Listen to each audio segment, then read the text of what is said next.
Est-ce que vous êtes prêts? Allez, levez-vous, levez-vous. Allez, debout. On va danser pour Jésus. Vous vous rappelez encore de cette chanson? Gaëlle, tu te rappelles, n'est-ce pas? Bien sûr, je me rappelle. 1, 2, 3, c'est parti. Allez, côté, voilà, c'est bon. J'apprends à prier, à chanter et à danser. Merci papa, merci maman, voilà, c'est bon. Oh wow, bravo. Vous vous souvenez encore? Oh, c'est génial les amis, continuez comme ça. J'ai une autre chanson pour vous. Est-ce que vous vous rappelez de cette chanson? Je sais pas, Gaëlle. Est-ce que tu la connais cette chanson? Oui, je me rappelle. C'est quoi la chanson? Quand j'étais tout petit. Oh, quand j'étais tout petit. Dans les bras de maman. Dans les bras de maman. Je ne comprenais pas. Je ne comprenais pas. Maintenant j'ai grandi. Maintenant j'ai grandi. Maintenant j'ai grandi. Maintenant j'ai grandi. Je commence à comprendre. Je commence à comprendre. Jésus m'aime. Jésus m'aime. Jésus m'aime. Il est bon pour moi. Jésus m'aime. Jésus m'aime. Jésus m'aime. Il est bon pour moi. Bravo les amis, c'était vraiment génial. Vous savez très bien danser. Ah là là, j'en ai vu ceux qui ont bougé comme ça là. Shalom les amis, je pense que vous allez très bien et je pense que tu as passé une très bonne semaine. Moi aussi, moi c'est Gaëlle, je suis encore très contente de venir encore chez toi à la maison. C'est dimanche ici. Est-ce que tu as passé une bonne semaine? Je crois que oui. Bon, avant de commencer toutes choses comme tu le sais, on va commencer avec quoi? La prière. Voilà, lève-toi, on va prier avant d'aller plus loin dans la leçon. Allez, on se lève. Tu vas fermer les yeux. Tu vas répéter après moi. Tu vas dire: Seigneur Jésus, merci pour la force. Merci pour le souffle de vie. Merci pour la semaine. Merci pour la vie. Merci parce que tu m'as protégé. Tu as protégé papa. Tu as protégé maman. Tu as protégé toute ma famille. Seigneur, maintenant, je veux écouter ta parole. Parle-moi, aide-moi à bien faire les choses. Éloigne-moi de la distraction. Aide-moi à vivre ta parole. Au nom puissant de Jésus, j'ai ainsi prié. Amen. Bravo. Tu pries très bien, mon ami. Qui se rappelle encore de notre leçon qu'on est en train de suivre? Bravo, je savais que tu connaissais. On parle de Jonas qui est confiné comme toi, mais pas pour les mêmes raisons que Jonas est confiné. Lui, il est confiné pour un autre événement qui est passé, mais toi tu es confiné parce qu'il y a une maladie qui circule. C'est pour cela que toi tu es confiné.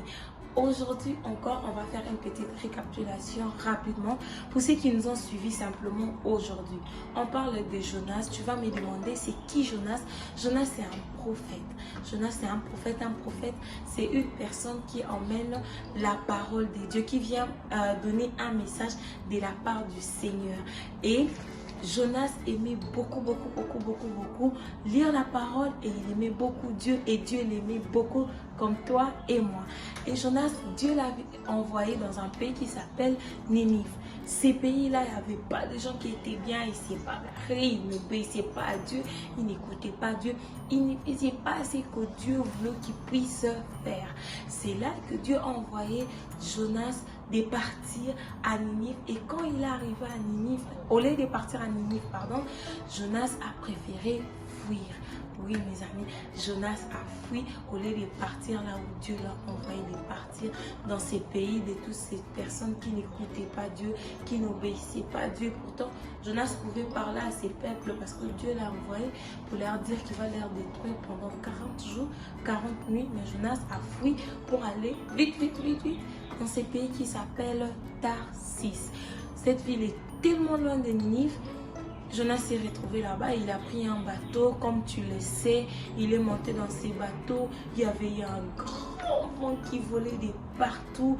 Jonas est parti s'y cacher là-bas. Quand il est arrivé là-bas, avec ces vents-là, les capitaines, tous les membres de l'équipage ne pouvaient pas garder Jonas parce que Dieu avait envoyé ces grands vents.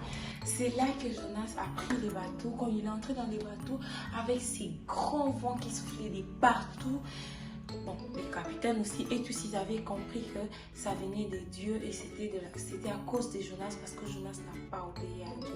C'est là que les capitaines se sont décidés carrément de jeter Jonas dans l'eau. Tu te rappelles encore c'est quel animal qui avait avalé Jonas? Est-ce que c'est le crocodile? Oh, c'est l'éléphant? Non, c'était la baleine. C'est la baleine qui a avalé Jonas. Quand il a avalé Jonas, il savait que ça venait de Dieu. Il est resté là pendant 3 jours, 3 nuits. Il est resté pour demander pardon. C'est là que je t'avais parlé encore d'apprendre à demander pardon et de pardonner.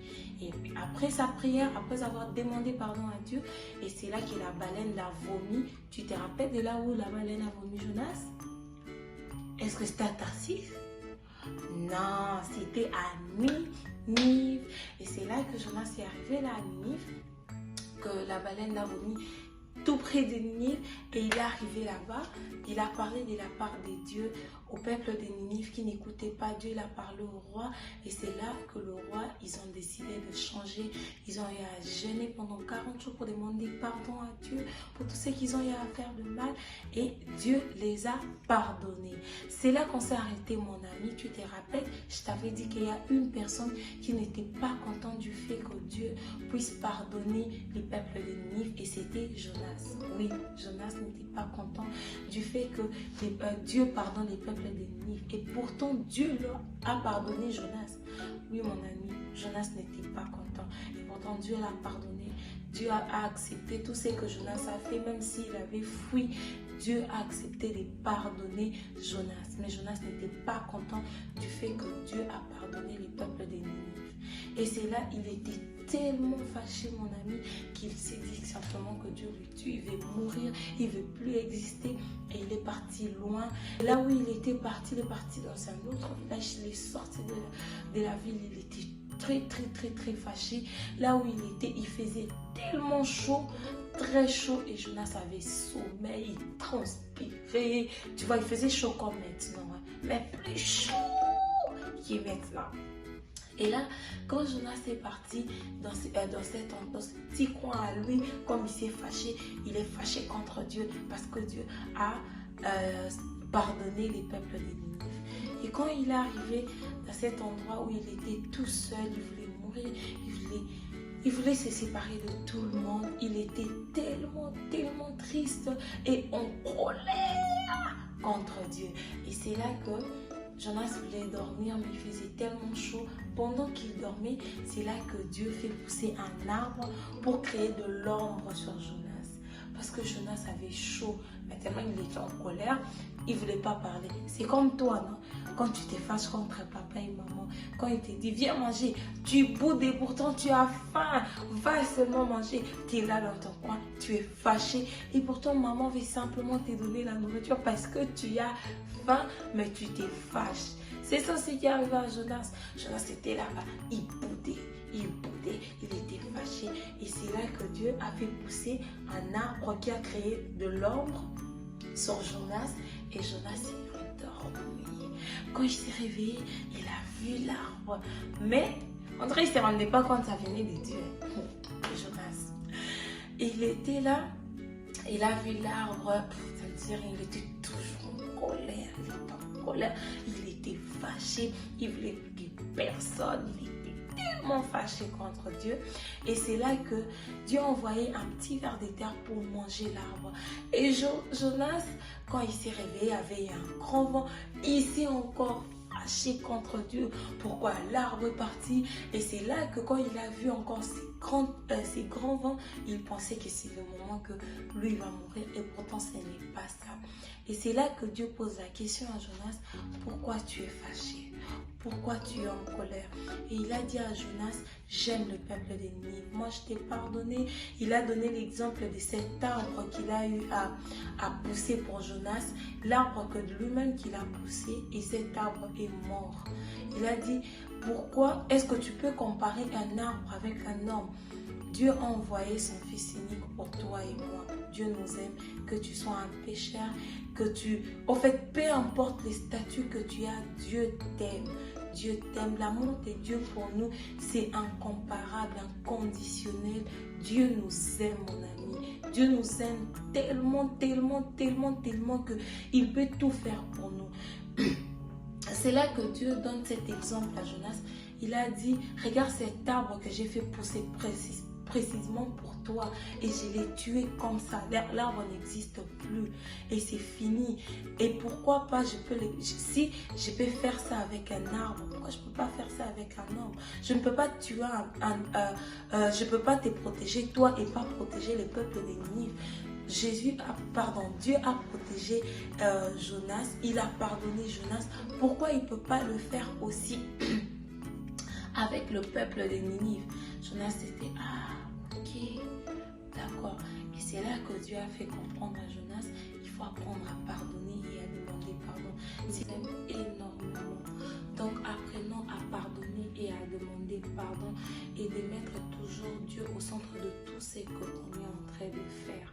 Donc il ne faut pas désobéir aux parents, il ne faut pas se battre, il ne faut pas faire des choses qui ne sont pas bien devant la face de Dieu. Il ne faut pas faire des choses comme le peuple de Ninive et n'écoutez pas. Il ne faut pas désobéir comme Jonas a désobéi à Dieu. Ça, on ne fait pas, mes amis. Retenez mes amis, apprendre à pardonner, à demander pardon et à obéir. Et à obéir comme papa, maman te dit quelque chose, apprends à obéir et à suivre ce que Dieu te demande de faire. So, mes amis, c'est notre dernier jour de leçon. On a fini la leçon de Jonas. Prochainement, on va venir encore avec une autre leçon. Je te laisse deviner la leçon qu'on va préparer. Avant de terminer, on fait quoi? On va prier.